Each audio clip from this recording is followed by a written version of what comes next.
Hey, this is Todd, and you're watching Real Space Junk. Let's take a closer look at this IBM CD ROM drive, the pinnacle of 90s design. It has the 8-track tape player of connectivity, the PCMCIA card. I do really like the CD form factor, the round drive with the round windows to show the disc spinning. The separate sound brick is also a nice feature, reduces the size and weight of the drive. The battery compartment on top has a cool design. Of course, a real surprise feature here is the swing out speakers. They can be locked into a few positions for maximum listening pleasure. Let's turn this baby on and see what it sounds like.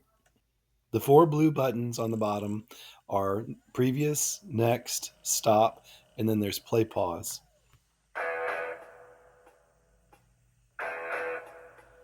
I love watching the CD spin under the three little windows.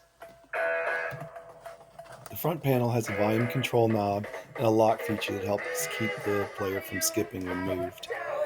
The left side has an on-off switch. The right side has a headphone and a line out jack. And the back panel has a slot for the PCMCIA card, a mic and a line in jack, and a DB15 connection, and also the power connection.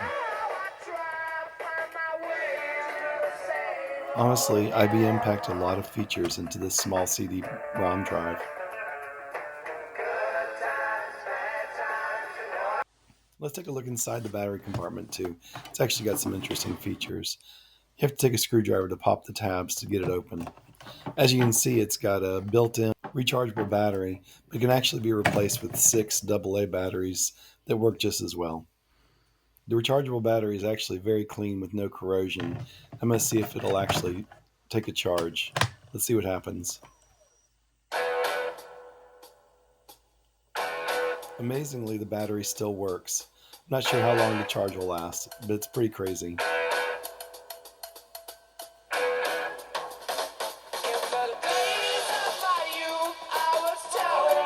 If you'd like to see more space oddities and weird electronics, please subscribe to Real Space Junk and like this video.